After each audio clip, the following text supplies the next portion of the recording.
Hi, everyone. Welcome to The Elephant, your new favorite political podcast. Yes. I'm joined by my co-host, Anthony.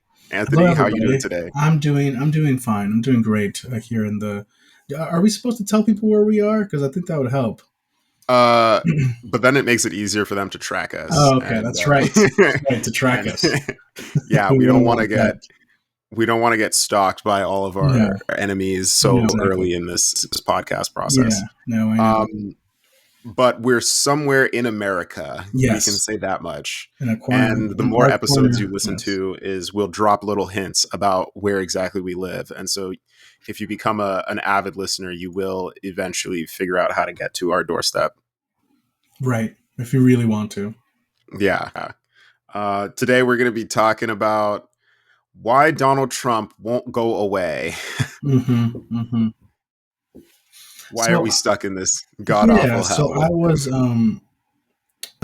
was at a school event for high school Uh-huh. kids. I think before the election, and For sure. I had to tell them, like, I know that for you, you've had Donald Trump in your life, like all of your life, right? Yeah. But I wanted to communicate to them that this was not normal. This was not the America that we all signed up for, and that people like Julian and I grew up in. Yeah. This was this, but like for them, Donald Trump was inevitable, right? And unescapable. So yeah, how did we get here, Julian? How do you think we got here? Well, it's tough. I think that I spent like many people doing some time after the election doing some soul searching because I very much had convinced myself that we beat him once and we would beat him Right? again. Like by this time, America had seen enough, right? And I think January 6th for me was kind of the straw that I thought would break the camel's back, right? Because not only did he lose power, but then he incited an insurrection against the government, which even Republicans that I thought were dyed in the wool Trump supporters. I mean, I remember seeing Yeah. Facebook friends of mine who were Trump from day one, like day one Trumpers. Like those are the Mhm. real ones where like he rode down the golden escalator And into and they their were hearts. like, this is my guy, Yeah. not Marco Rubio, not Mm. Jeb Bush, Hmm. right? Hmm. So they were like all about Trump. And I remember seeing like one of these Facebook friends getting chewed out by his other conservative friends on Facebook because he was like, nah, this is a bridge too far. Mm. And they were like, you're dead to us, basically. So I thought there's no way, And like, how the Trump's too far tables have gone. turned. And here we are Yeah. again. I have friends that And like were never Trumpers, and then sort of like with one eye closed, sort of voted for him. mhm. And so yeah, So for me, I I really still blame spent a them. lot of time. 100% still blaming them. Yeah. It's still they still voted for him. It's still. Yeah, Yeah. absolutely. Uh, I spend a lot of time thinking about what are we missing? How is it that we're continually surprised by this? And I thought back to like these conversations I'd have before the election so many times where it's like, it shouldn't be this close. Like, how could it mm, possibly be this close? Like, mm, everything he does should have disqualified him. And after the election, people had all these different their pet theories about why he lost. He lost because why the Democrats lost. We lost mhm. because Kamala Harris is a woman and she's a black woman, and there's just no way America would vote for a black woman. Okay, fair. Inflation was super high, and uh, inflation is bad, and nobody likes inflation, so that's why we lost. It was just inflation. It's just the economy stupid, and things like maybe we just ran about bad strategy. We focused on things that like aren't people's bread and butter I issues. mean, As the whole like him stepping freaking out after first debate. I think that is huge, right? yeah, Like just that's never happened. right. The Joe Biden effect. Yeah, and really do think that we're in this mess. I think not 100%, not even 50, but a large part of the responsibility falls into Joe Biden. Joe Biden's great. I voted for him. He's Yeah, okay. But the fact that he didn't retire, or the fact that the people around him didn't say, hey, like you did great, but you need to step out now, like he said Yeah, you I would. mean, Um, and then we'd have a real primary, and maybe Kamala would have won that, you know, yeah, but it wouldn't have been rushed. It wouldn't have felt forced even on the Democrats, because I think that infighting also played a huge part, right? And why? Because, like I said, Republicans sort of fell in line pretty quickly in both elections, right? They didn't like him, but they were going to vote for him because he represented their policies, their ideas, their insecurities, right? The yeah, Democrats in 2016 were the Bernie bros were like, we're never going to vote for Hillary because it was stolen from Bernie, right? And she's not progressive enough. And then in 20, this last one, you know, I'm not blaming it on the pro-Palestinian debate, but like they were attacking Kamala for not being, so I mean, hmm Democrats never fall in line, and both times we put up a pretty weak candidate. right, right, Hillary and Kamala were not the strongest candidate to go up against this juggernaut of like American anxiety. right, and you know, yeah, you talk about the fact that we don't fall in line, and I think this is something I hear people say a lot, right? That Democrats fall in love and Republicans fall in line, Mhm. and I want to dig into that. Like, why do you think it is that Democrats fall in love, so to speak? It's like it seems like Democratic candidates have to like take you out on a nice dinner date. They got to buy you flowers. They Yeah, got to hold the door open for you and hold your seat open. Um, for you to sit down, and then give you like a very sweet kiss on the lips before like politely going home, going your own separate ways. And then Republicans kind of just show up and they say like, hey, let's smash like right, the end. right, And Republican voters are like, all right, right, sure, fine.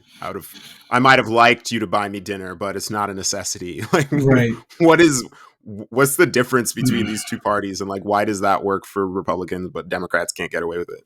Yeah, I think it's because, and this is obviously an overgeneralization, but the anxieties of Democrats, I think, are processed differently than the anxieties of conservatives. Hmm. And I do think that Democrats vote a little bit with their brains, and then Republicans vote with their gut. And That's, I mean, it's been shown in the exit polling data, right? The Democrats, the biggest divide in politics right now is like uneducated, uncollege educated versus college educated voters, right? Like that's one of the biggest splits between the Democratic and Republican voting bases. yeah, no, for sure, yeah. Um, but yeah, but I mean, who? I mean, I want to start with like young men, right? Like, why did young Mhm. men, and specifically in this last election, like, why did they overwhelmingly go for Trump? Why do you think? Well, for me, it they there's a whole host of reasons why young men have sort of shifted right, but largely it's that the economic successes that they think they should have achieved or entitled to at this stage of their life have not been met, and they feel very threatened by the fact that they're not yet in the place that their fathers and grandfathers were at this stage of Okay, their no, lives. that's a good. I agree with that. I do think that that's a generational sort of, but I also think that it's a um, the culture, or at least the woke culture, whatever that is, right? Hmm. Has in their minds put down a certain version of masculinity that Donald Trump sort of champions. Yeah. The take no names, insult to your face, um, classic American executive, right? Because that's who Hmm. Donald Trump is, right? I mean, Jack Right. Donaghy is sort of 30 Rock is sort of based on Donald Trump, like this Hmm. Hmm. like brass Republican, old school fashion, old fashioned, um, boss man who fires people, you know. And yeah, it's very. I've never seen an episode of The Apprentice, but it seems to hit those points of, oh, if you do this, if you do that, if you do this, and if you make that guy happy, you too can become a millionaire. Um, Yeah. and so it pulls on this American promise that everybody can, if they want to, be their own business owner and thrive. But also, I think straight young men feel subjugated a little bit, which is very interesting because they're not, but they feel that way because of the Me Too movement, the backlash of it. Maybe it was an overcorrection in their own minds. And Hmm. so now when they get a choice to vote a mixed race woman or the paragon of American masculinity and nobody's watching, they're going to Yeah. vote for the guy in the red tie. It's kind of a no-brainer, right? Yeah, I it think, kind of is. and what you're hitting on is sort of the realization that I came to somewhat start to come to before the election and like really set in after the election, is that like all the things people think are wrong with Trump are why people like him Hmm. and what makes him so different and so special and so powerful, right? Hmm. I think all of the other arguments that I hear about like the economy and Kamala and Joe all being bad don't explain to me why this guy has won in a landslide every Republican primary. Yeah, and don't get me wrong, like he's not all those things. He's an old man who's Right. Yeah. who's very close to death. Exactly. He's not actually the No, paragon of masculinity. he's not. He's not.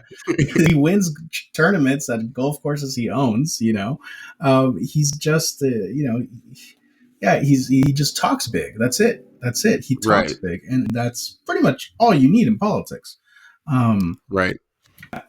I was um, watching this video on YouTube where there's a debate between like a Republican and a Democrat, and the Democrat gets up and he says that Trump's anti DEI policies are really just a distraction from the policies that he wants to do to make the rich richer. yeah, And encapsulated in that, I realized both our problem and the Republicans' problem. Our problem is that we're like, all this DEI stuff, all of this racism and xenophobia stuff is really just a cover so that he can make the rich richer. And this entire time we treat it like it's this mm, distraction that's distracting us from like the real meat, which is like right. economic Well, divide between. to that point, we had Mhm. 4 years where we pushed DEI and not economic, equality, And because I think both parties have abandoned this goal of working for a larger middle class. I honestly believe that. and we think that uh, his appeal is to the rich and making them richer, and it doesn't explain why when you walk up to like a random Trump supporter on the street, they're like, I really like his policies. And you're like, what policy? What policy do you like? Right. And they can never give you some economic policy. And then it hit me. Tariffs, Trump of only course. has, Tariffs. right, tariffs are Tariffs. the Yeah. policy. Yeah. That's not like, It's the most he beautiful only word in the has, English language, other than love, but tariffs. like, Yeah. to me, Trump only has one policy that he's run on from Mhm. beginning to end, Yeah. and that's tribe, right? He is running It's to not even be white people; it's rich a people. tribal And leader. it's Yeah. yeah, it's not white people that are his tribe. It's rich white people that are his tribe.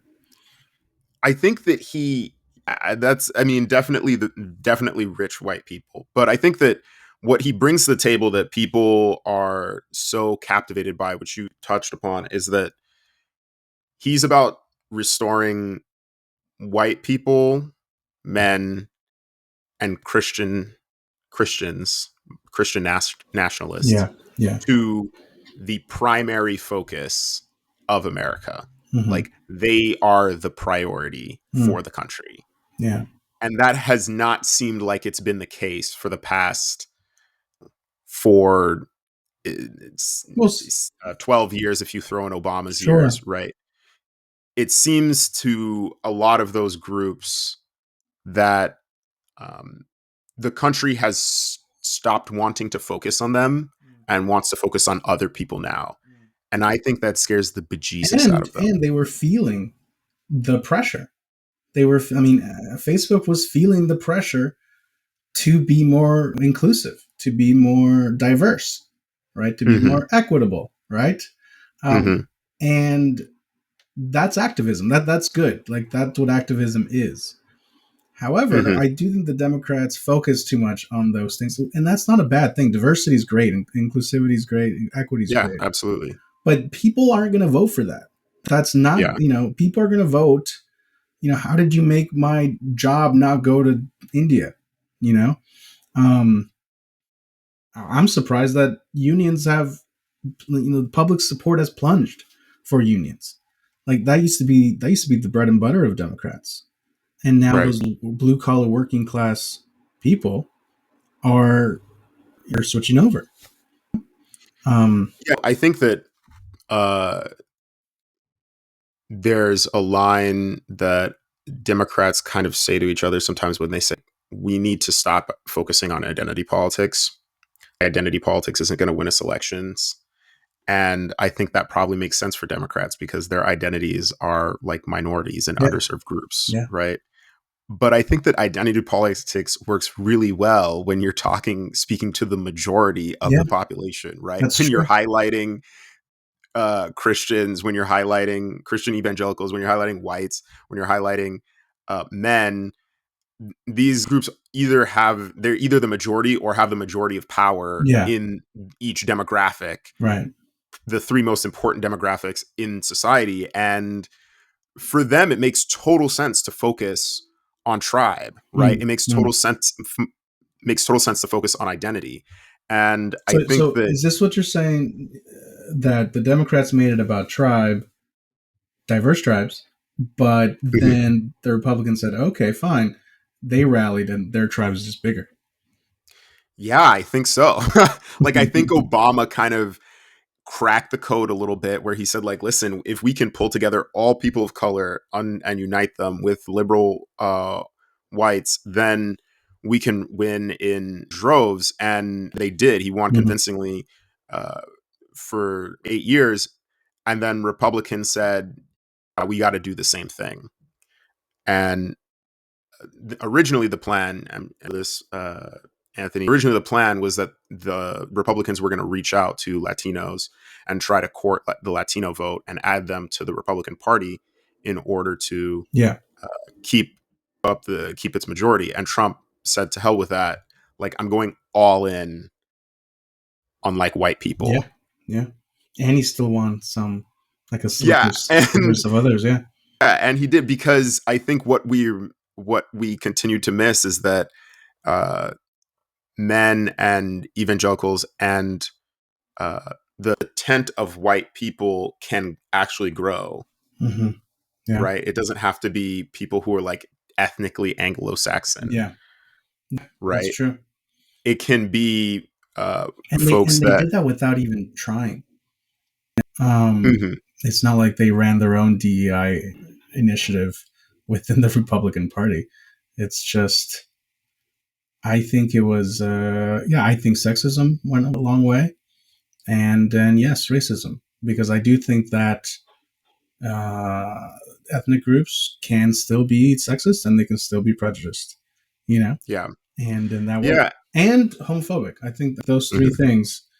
I mean, I don't expect every single white person to be those three things, but for us not to expect Democratic, or maybe in the last election, Democratic leaning voters to have those things, and for the Trump campaign to really, really push those buttons, because they pushed them hard on against Kamala. mhm, yeah, Um, and so you get the base, which is what I think 40%, right, of mhm, the Republican vote, and it stayed consistent to those 40%. He just had a lock on it, and then you add little slivers of everyone else. And I mean, he won by a small margin, but still, he got there. yeah, totally. I think that one thing I want to say, which is something that like pundits and people in this space basically never say, Wait a second. My PC needs to be plugged in. What the heck? Okay, we're good. One thing I want to say is that I think that we do a disservice to ourselves to think that people that vote for Trump are doing it because they've been tricked. Yeah, Right. that's I true. think that we tend to have this very silly narrative. We take these like you'll listen to some journalist who goes on this safari to like Appalachia, and then they go like, "Oh, look at the rural American in its natural habitat," and oh, peculiarly they like vote opposite to their own interests. How curious and strange. And it's like, I think that they actually do know what they're voting for, Mm, and we just find it so incomprehensible that we pretend that they're just voting against their own interest. When really they're like, no, my right, interest right, is keeping people like immigrants out of this community, right? I don't like the fact that right. the grocery store down the street is now a Spanish market, Or the and I idea can't. that I'm forgetting right now, the town in Ohio, right, that invited all Mhm. the Haitian immigrants. Right? Right. Of course, they wanted that. They wanted the Haitian Yeah, they immigrants to asked for come. it. They did, Mhm. but just the fact that there's a town in Ohio, right, that now has a Yes. majority, that is terrifying to somebody that lives in Kentucky, right? Yeah. Because that might And happen here here. yeah, and here's something that like liberals also don't want to admit is that it's terrifying to everybody. Like Yeah, it's terrifying to human beings in general. Like yeah, this is yeah. not actually Hmm. a white people problem. Right. And if you're out there and you're white and you're listening to this podcast, please know I get you. Like No, yeah, we on this I totally podcast get you. Yeah, no, get and you yeah. because I have I have some new members in my church who speak Spanish, and it's great. I love them. Mm. I love to practice speaking my Spanish with them. But then, like, once there was like five, and they could have conversations of their own, right? And I couldn't understand what they're Oh saying. no, I was like, Julian. whoa, whoa, whoa, whoa, whoa! Like, Julian, ¿qué pasó, Julian? but that's like a natural. No, It's yeah, like I love totally, that. Like totally. several months go by and you're Yeah, like, these are I love these people. They right, are part of my community. But right. there But is a yes, natural fear yes, to being replaced, totally, right? totally. Because subconsciously you're thinking in your mind like, how soon until like I'm the only one that Mm-hmm, doesn't know how to speak the language mm-hmm, here, mm-hmm, right? mm-hmm. And I'm the odd person out. Right. And Democrats don't want to admit that fear. Mm, Like they want to pretend that it's something that like Republicans deal with and it's not like a real concern right. when really our own That's constituents right. have that concern as Yeah. well. And No, it's and why look, I Mhm, don't, I have former clients of mine, and I have friends that are Latino, mhm, that they're like, yeah, my family members voted for Trump. yeah, And for many reasons, but a lot of it was, I'm not going to vote for I'm not going to vote for a woman. There was no way they were going to vote for a woman. Or right. I'm not going to vote. I mean, Kamala wants sex changes in prisons, right? Mhm, mhm, That's not what I want my tax. That's not true. But right. but and so yeah, I mean, it's called the elephant, but the elephant in the room is not that all white people are racists, right? And therefore Yes, our country's broken. No, that is not the right. point, Mhm, right? The point is that America, of all people that live here, of white, black, Arab, Latinos, because mhm, all those people, except for the black ones, but all those men voted for Trump, you know? yeah, I know we all have these deep seated human anxieties. And then when filtered through this American politic, right, mhm, result in, yeah, Donald Trump being sort of the itch that scratches all those anxieties as a potential fix. Not because he's the most qualified, not because, but because he represents a throwback to a place, yeah, where someone like Barack Obama didn't get elected president by all the minorities coming together, because that was right. terrifying. I don't know if you remember, Mhm. Julian, but that man, Barack Obama, terrified white people, and there was a backlash. There was a huge backlash to his election, and Yeah, I totally agree. I think that will say that I think it was less that Obama himself terrified white people. And I think that what the country went through under Obama, and I'm not talking about the 2008 financial crisis, but racially, what the country went through during the Obama years scared people Yeah. very much, Yeah. right? When you saw things like uh, the outcry over Trayvon Martin's Yeah. death Exactly. and Black Lives Matter, Exactly. when you look at polls that compare how people look at groups like Black Lives Matter to groups like neo Nazis, they are the same Oh, level of interesting. That's disapproval. fascinating. Yes. For your average No, no, yeah, American, yeah, yeah. I mean, they look at groups like Black Lives Matter as similarly mhm. reprehensible to a neo Nazi group, right? And so when you have politicians out there who are like, ah, I support what Black Lives Matter is saying, they're like, this is insane, Right. right? And I think that and I'm not saying that Black Lives Matter shouldn't have existed or done what they, or been the advocates, the brave advocates that they were, but Sure. I think that it is needs to be understood that they are not necessarily well liked in the Right. general population, Right. right? That's And not and how and that your is average one American of sees it. what's one of the things that Donald Trump sort of scratches, right? Like Exactly. remember them? Remember Exactly. remember the people that demand, justice for people that you think are criminals, Hmm. Hmm. like that. Yeah, that's and then of course you see buildings burning when they cover the protests, right? And they're not Hmm. protests, they're riots, right? And so no, and that just adds to the anxiety. That adds to the anxiety. Right. One thing I wanted to add Hmm. is they ran they Facebook did like a study where they not a study but like an experiment where they started a woman a blank profile of a woman in North Carolina, right? Sure. And she started following Donald Trump, Melania, and some other right wing figures. I think in 2 weeks she was already this fictional character was getting recommended QAnon, was getting recommended.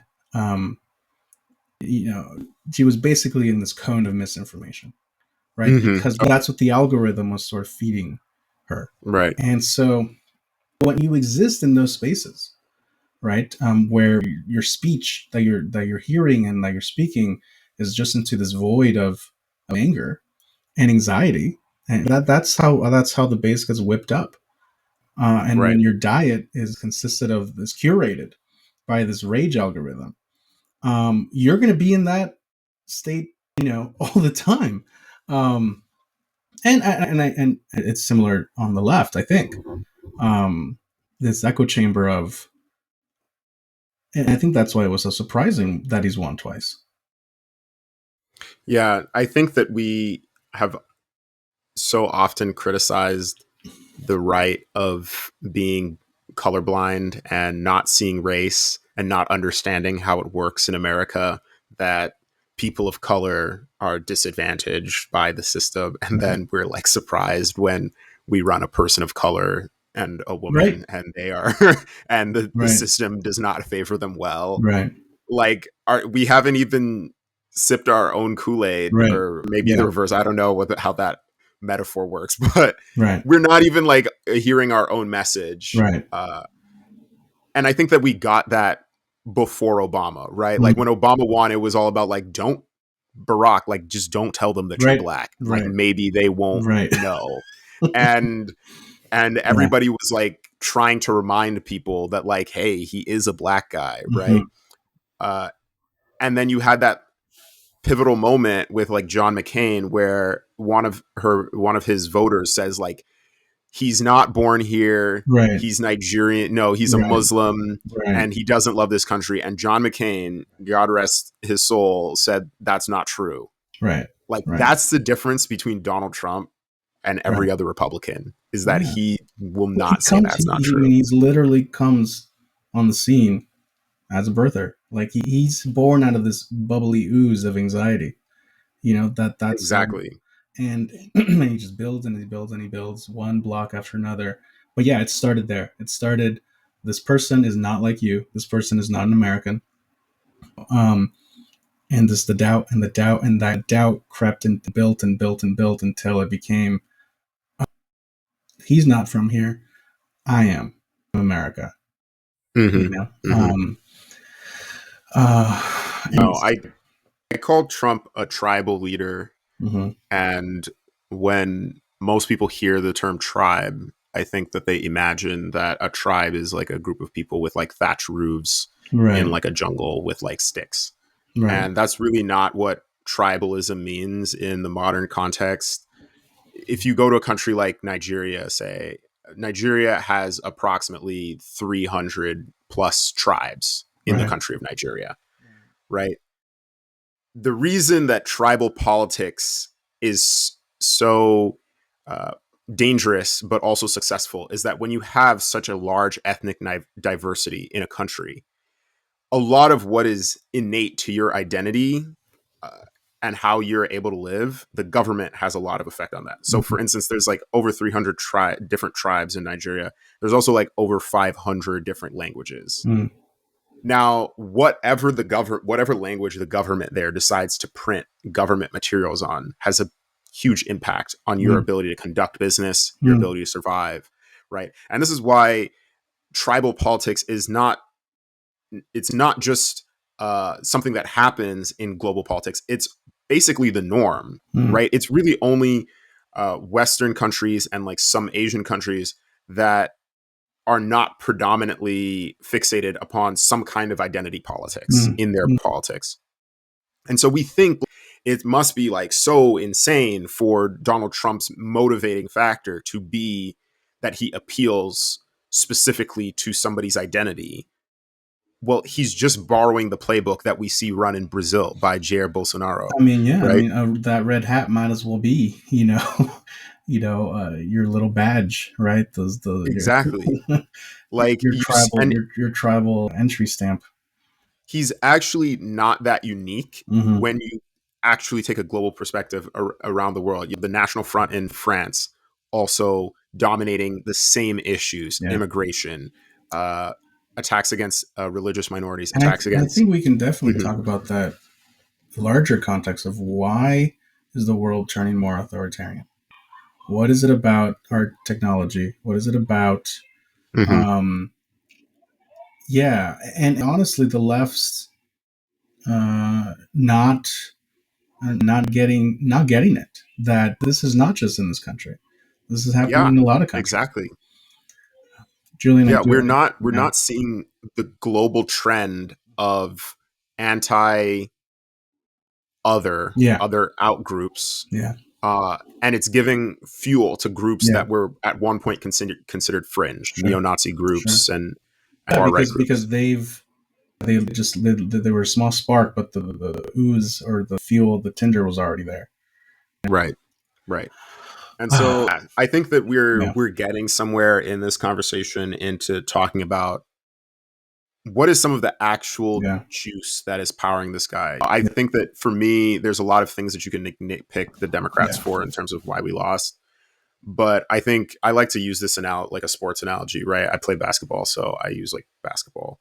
But if you show up to a pickup game of basketball and you have five random guys on your team or girls, whatever, it's 2024, sorry, it's oh yeah, 2025, they so are. I mean, that's part of we're it. That's part of it, Julian. yeah, The but WNBA is big now. but if you show up to to a court and then the other team shows up and they have 1 7 foot guy that used to play D1 basketball, you can talk about how many turnovers you had in that game as a team and how many Yeah. times you fouled when you shouldn't have and how many times you missed shots. But the odds are that the reason you lost the game is because the other team has a 7 foot tall D1 player, right? And for me, Trump has won far too consistently across far too many different opponents to be too concerned with what we're doing as Democrats, right? You have to figure out what is this guy's power? Right. Where is he getting the power from? And how do you diffuse that?